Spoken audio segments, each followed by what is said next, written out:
এখানে অরিজিনাল মানুষরাই ঠিক করে কার্ড পায় না, কারণ এত 2 নম্বরে নাম টাম যা ইচ্ছা করে দিচ্ছে, সব গড়বড় আছে। তো জালি ভোটার, সে ভোটার এখানে উপস্থিতিতে তার নামে কার্ড হয়ে যাচ্ছে, সে পেয়ে যাচ্ছে, বাংলাদেশ থেকে এসেই হাতে ভোটার কার্ড পেয়ে যাচ্ছে, আধার কার্ড পেয়ে যাচ্ছে। যে এখানে যে এই ধরনের যে নেক্সেসগুলো আছে, আর এটাকে টিএমসি তৈরি করেছে। হাজার হাজার লক্ষ লক্ষ লোককে এভাবে ভোটার কার্ড দিয়ে নাগরিক করা হচ্ছে, কেবল টিএমসিকে ভোট দেবে।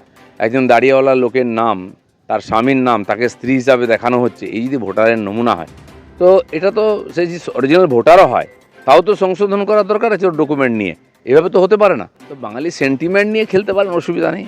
বাঙালি এত ঠুনকো নয়, এত বোকা নয় যে কেউ বাঙালি বাঙালি চিৎকার করলো, তার ভবিষ্যৎ চুরি করে নিল আর তাকে ভোট দিয়ে দেবে। এত সহজ নাই বাঙালির নামে। হ্যাঁ, আমরা গর্বিত, বাংলার বহু মহাপুরুষ সারা দুনিয়াকে দিশা দেখিয়েছেন, তাদের জন্য আমরা গর্বিত, সবাই গর্বিত। কিন্তু তাদের নিয়ে রাজনীতি করতে হবে জঘন্যভাবে।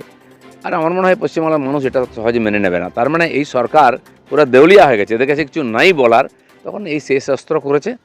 আর অবাঙালিদেরকে অপমান করা হচ্ছে, তাড়ানো হচ্ছে, ভয় দেখানো হচ্ছে, দোকান বন্ধ করে দেওয়ার কথা হচ্ছে।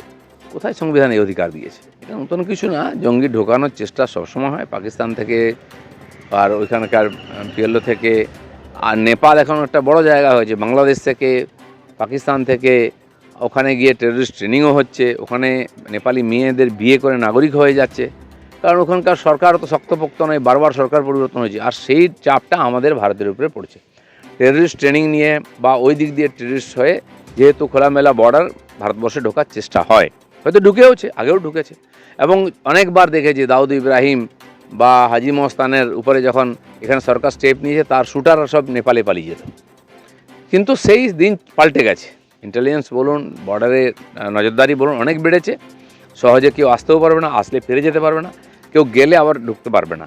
বৃদ্ধি নয়, যে এরিয়ার আছে সব দিয়ে দিন পুজোর আগে। সত্যি তাহলে বাঙালির মান সম্মান থাকবে।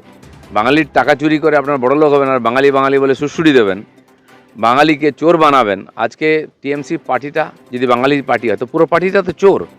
দেশ বিদেশে কি বাঙালির সম্মান বেড়েছে? আপনার বাঙালি মন্ত্রী, বাঙালি এমএলএ, বাঙালি এমপি, নেতা সব জেলে যাবে, তো এতে কি বাঙালির সম্মান বাড়ছে? আমরা বলছি যে বাঙালির ভাতাটা মারবেন না, দিয়ে টিয়ে যা বাকি আছে পুজোর আগে দিয়ে দিন, তাহলে হয়তো আপনার রাজনীতিতে একটা সম্ভাবনা আছে, নাহলে তো বিসর্জন নিশ্চিত।